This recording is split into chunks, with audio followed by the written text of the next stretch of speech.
s'est levé ce matin avec un brouillard, prémisse d'un matin venu trop tard. Il fait 27 degrés. Mesdames et messieurs, bonjour. Voici les titres.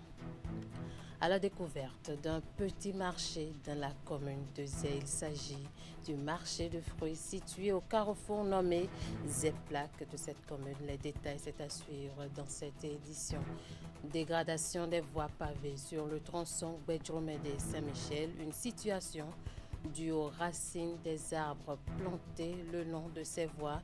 Une équipe a fait le constat que vous allez suivre dans ce journal. Et puis, on reçoit dans cette édition par appel téléphonique El Hadj Abdoul Jalil, secrétaire général de l'Union islamique du Bénin. Il va nous en dire un peu plus sur les préparatifs du Hajj 2026.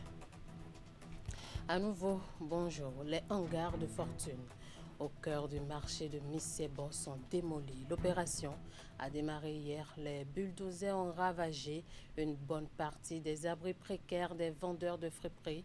Ces occupants reconnaissent pour la plupart avoir été suffisamment prévenus sur la libération de l'espace public. Ce matin, certains récupéraient encore quelques matériaux dans les décombres.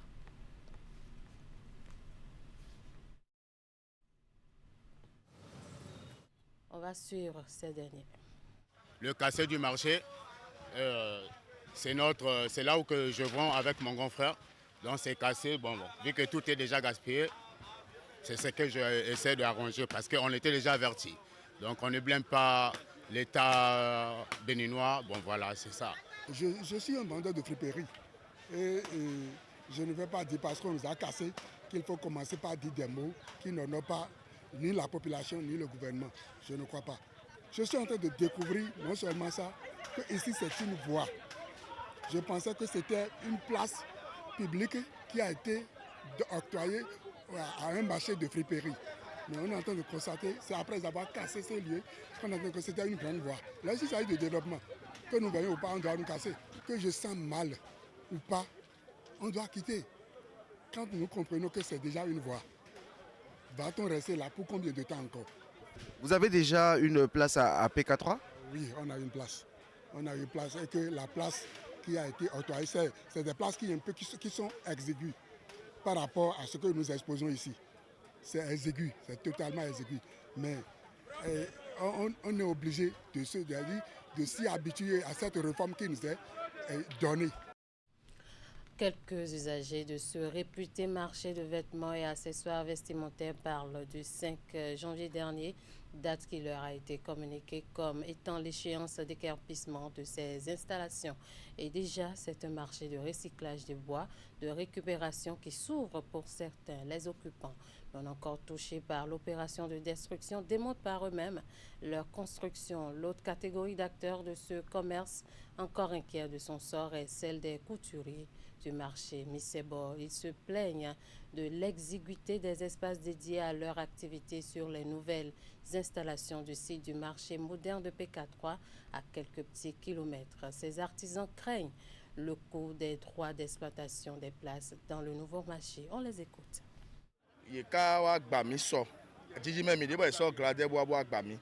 L'opération de démolition nous a surpris hier et nous voilà sans toit ni abri pour entreposer le matériel de travail.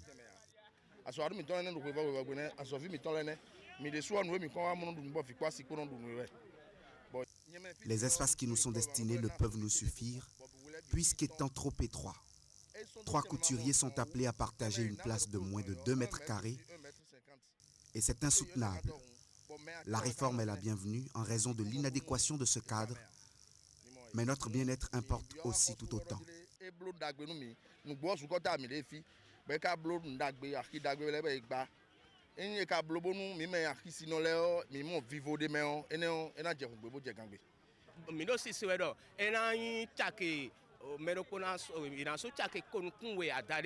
Nous ne payons que 2000 francs ici mensuellement en guise de droit d'occupation. Mais les rumeurs nous rapportent que chaque couturier devra s'acquitter de plus de 7500 francs car une place de 3 revient à 22 500 francs. Si cela est avéré, que les autorités veillent à l'accessibilité financière et nous nous en sortirons gagnants.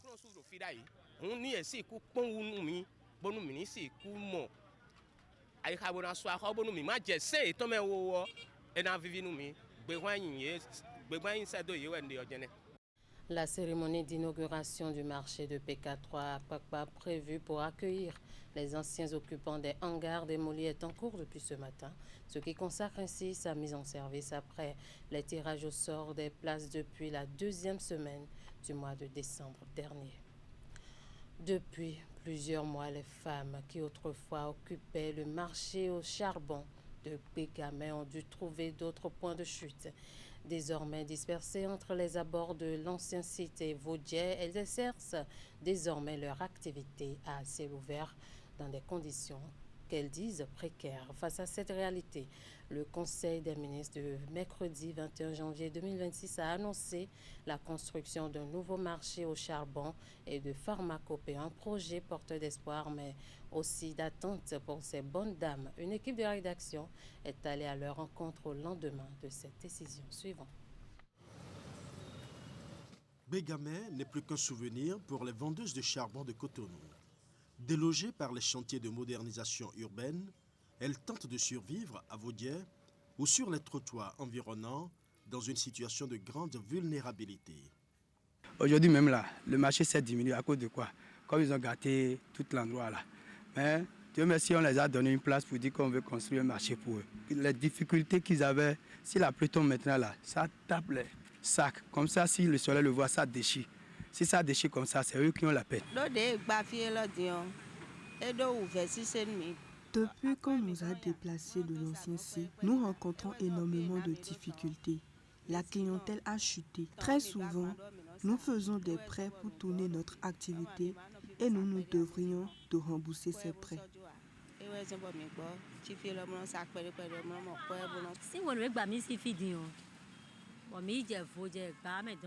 Lorsqu'on a quitté Bégamé pour Vaudier, nous souffrons beaucoup. Là-bas, il n'y a pas du tout de la clientèle.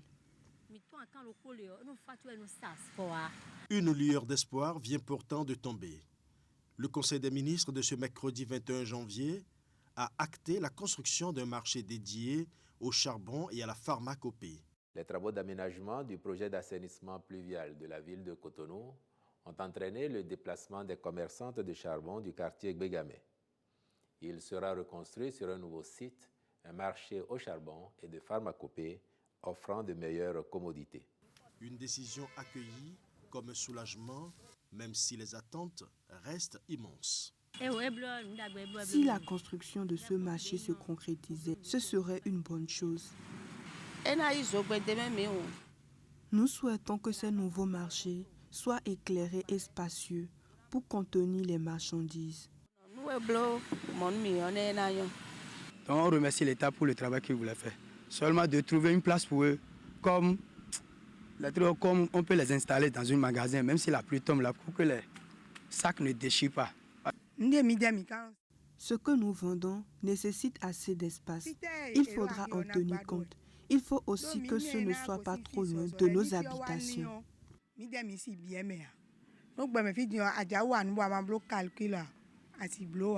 Espace, sécurité, commodité, ces femmes ne demandent pas seulement un toit, mais un véritable outil de travail. En attendant que les premières pierres sortent de terre, le quotidien reste une bataille menée dans l'espoir d'un lendemain plus digne. Dans la commune de Z, dans le département de l'Atlantique, se trouve un petit marché de vente de fruits d'hiver situé au niveau du carrefour de la localité dénommée Zeplak. Ce marché est fréquenté par un nombre important de voyageurs et autres qui s'arrêtent pour faire des achats. Ce marché s'anime-t-il vraiment et quelle en est la particularité? Élément de réponse dans ce reportage réalisé par Ouliat Sanoussi et Elvis Tonokwa. Des bassines colorées et des pyramides de feu qui bordent le bitume. Bienvenue au carrefour Zeplak, à 40 km de Cotonou. Ici, chaque jour, c'est une symphonie de saveurs. L'ananas, roi de la région, côtoie pastèque, papaye et agrumes. Un carrefour stratégique où s'approvisionnent voyageurs et citadins. Le marché s'anime bien. Les clients viennent et font leurs achats. Nous expédions vers Boycon, Parakou Calavi et bien d'autres localités. J'ai l'habitude de venir ici.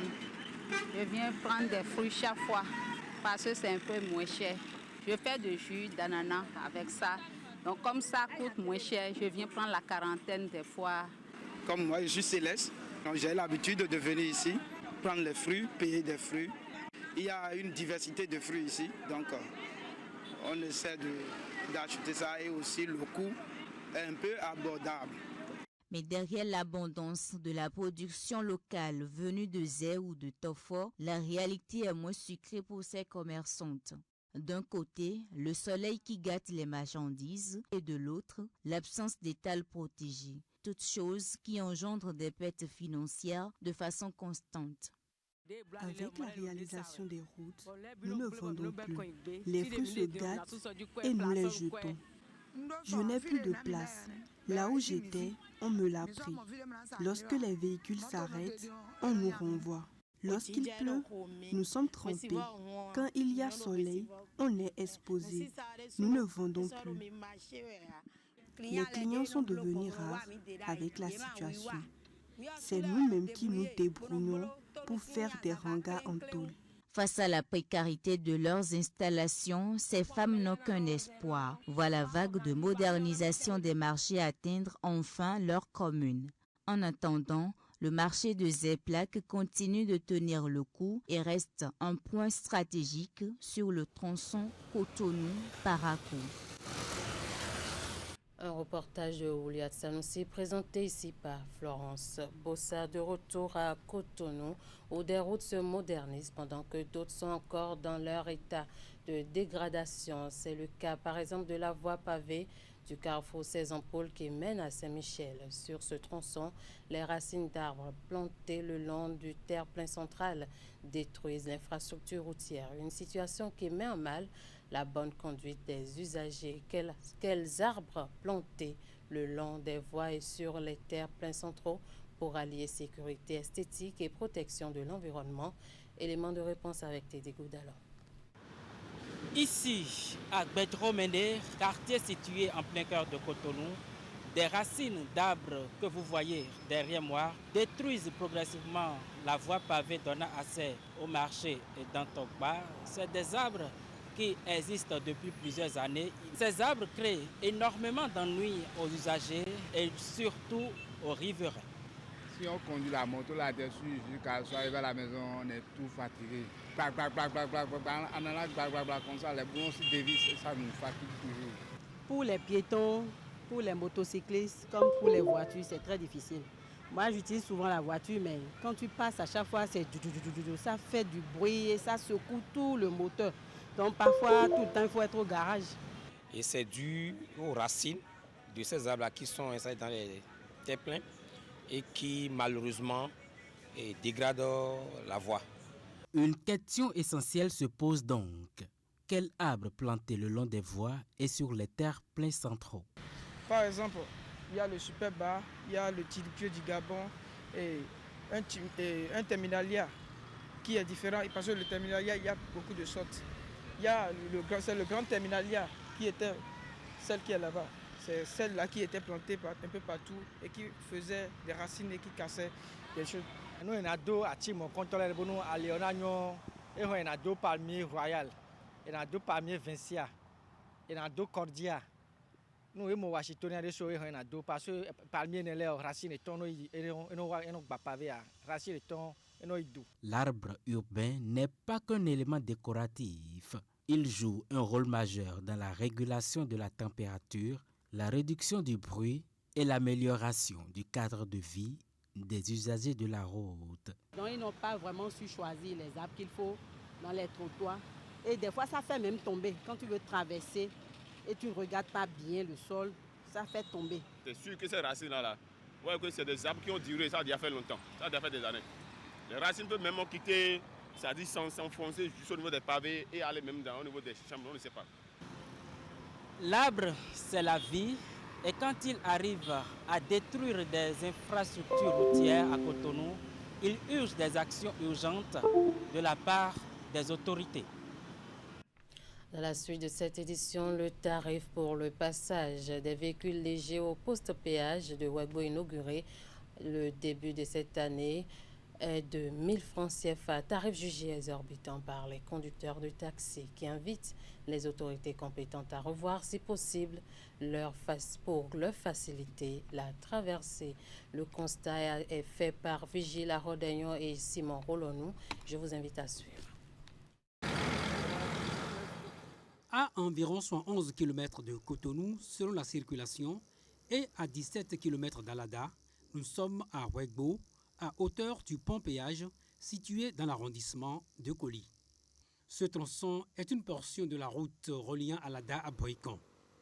Ici, les populations, en l'occurrence les usagers de la route et les conducteurs de taxi, vivent dans le silence une situation qu'ils jugent difficile, voire insupportable. Le tarif de 1000 francs fixé à ce péage pour la traversée des véhicules légers est un peu contraignant selon les taximens. Les 1000 francs nous dépassent. J'ai quitté Cotonou pour Boïkan avec seulement 2 passagers jusqu'à Alada, mais je dois donner 1000 francs.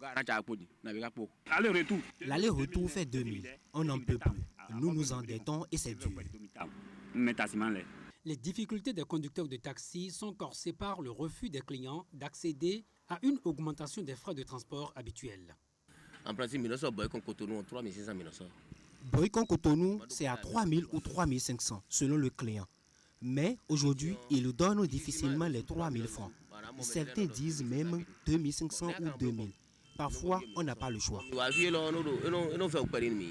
Pour éviter de payer les 1000 francs à l'aller comme au retour, certains taximens prennent le risque d'emprunter les chemins illicites, notamment ceux de la brousse, et s'exposent à la traque des policiers.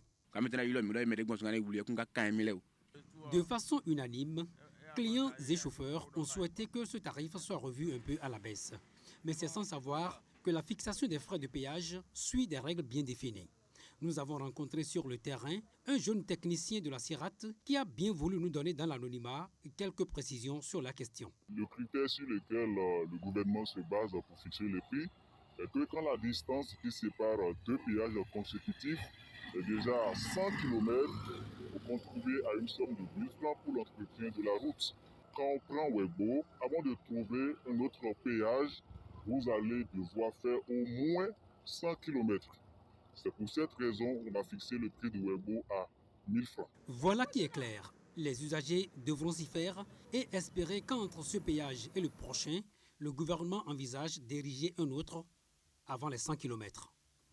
Nous sommes à présent, comme annoncé en début d'édition, avec El Hadj Abdoul Jalili. Il est imam et secrétaire général de l'Union islamique du Bénin.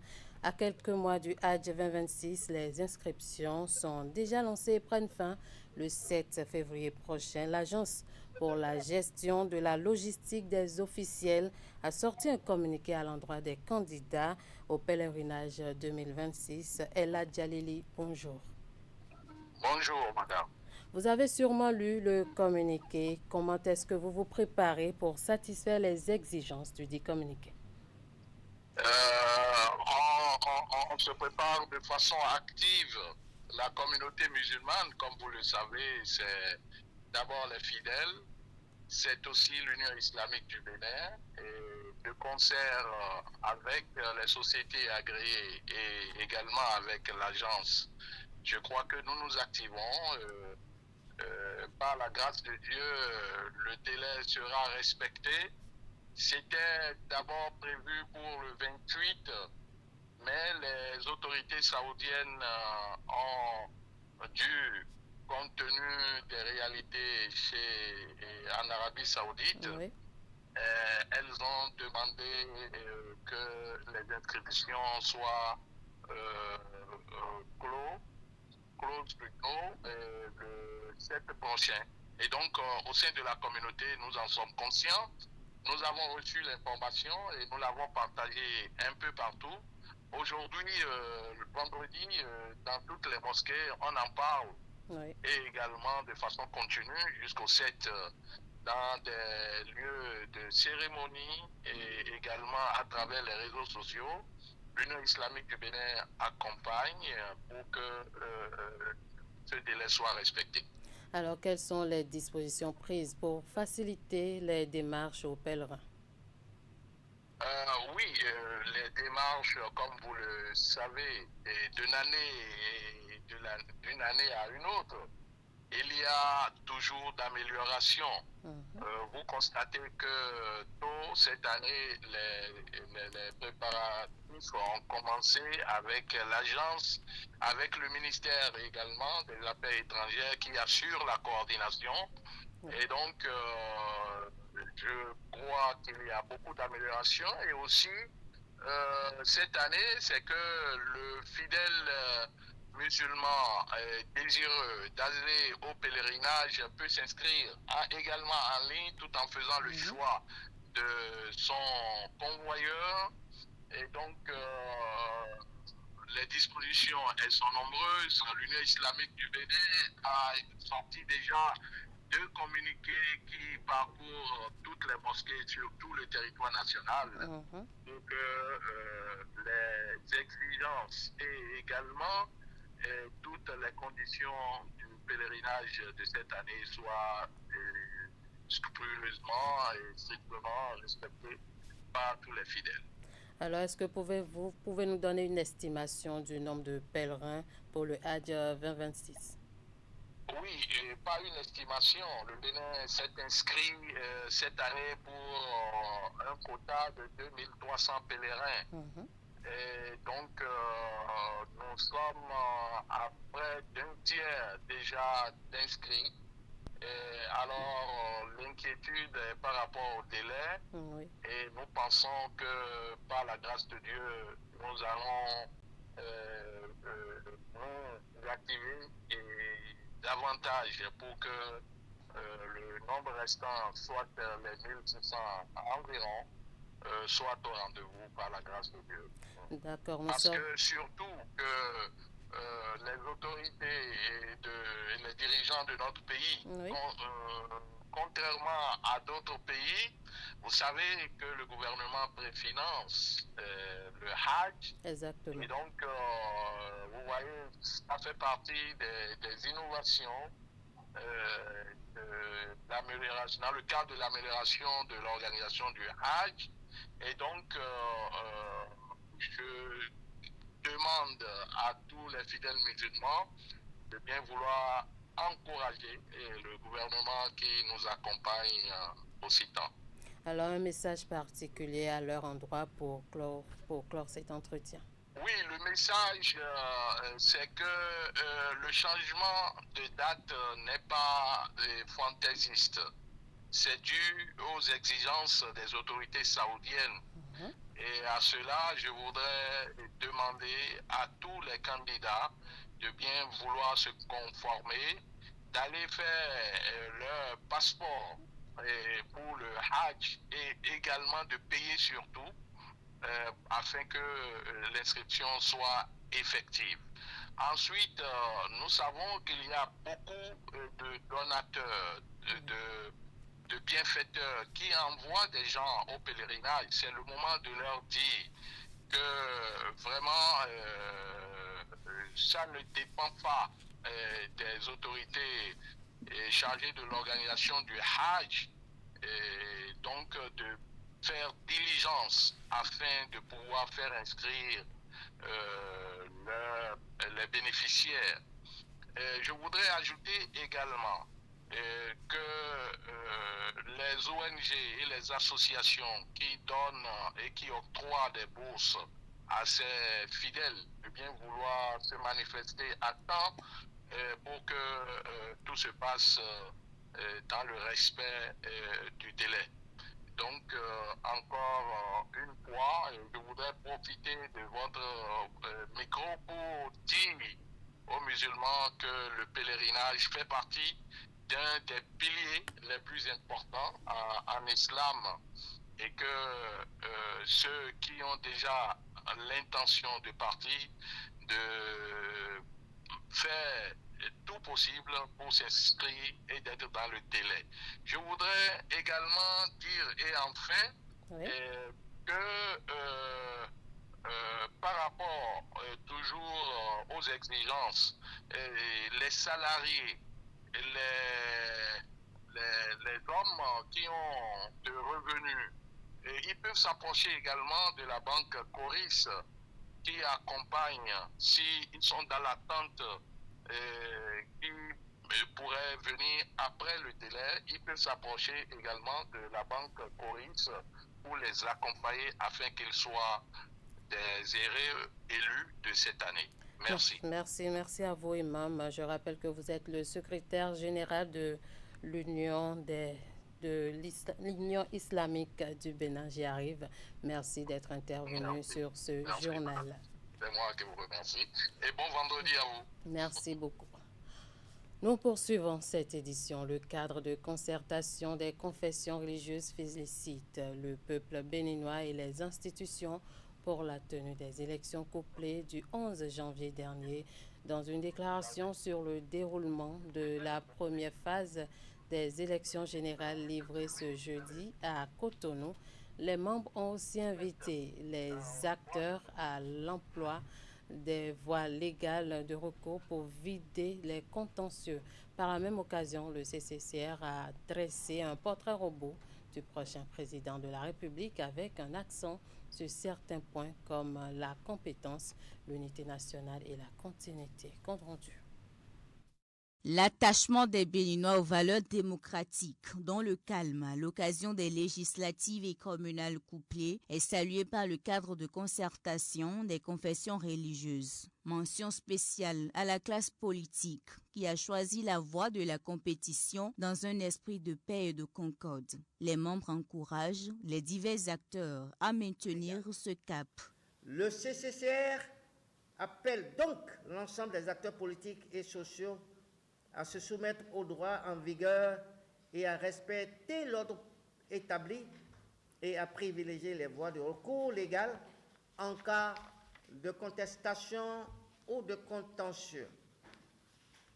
Dans le même esprit, le CCC a réitéré son appel au dialogue constructif, à la non-violence et invite les leaders à s'abstenir de toute parole ou initiative pouvant provoquer des troubles à l'ordre public.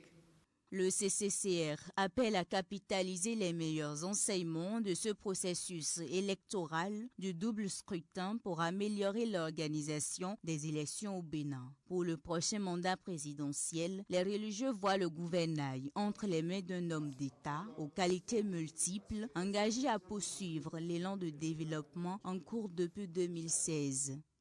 Le CCCR rappelle avec force que le Bénin n'a pas besoin d'un pouvoir arrogant, violent ou diviseur.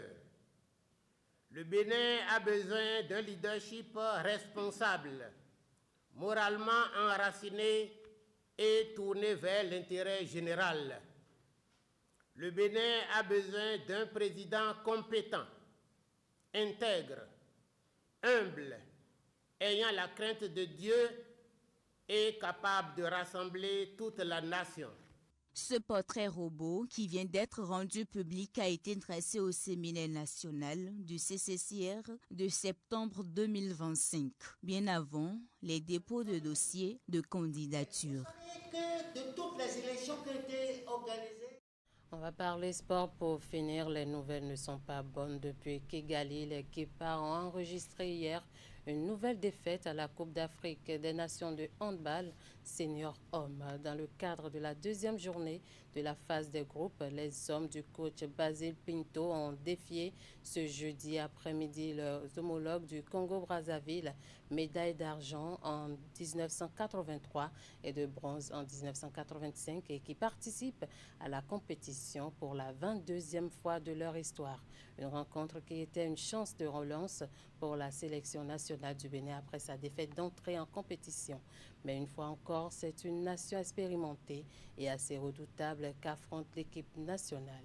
Après une rencontre âprement disputée, le Bénin courbe l'échine sur un score de 26-22, enchaînant ainsi avec sa deuxième défaite consécutive en autant de sorties dans la compétition. Un deuxième revers pour les Guépards qui vont effectuer samedi prochain leur troisième et dernière sortie dans la compétition face aux requins bleus du Cap-Vert. Voilà qui boucle ce 13h au Bénin. Merci de nous avoir suivis. Merci à toute l'équipe de rédaction, de réalisation et de diffusion. Passez un très bel après-midi en compagnie des programmes de Canal 3 Bénin.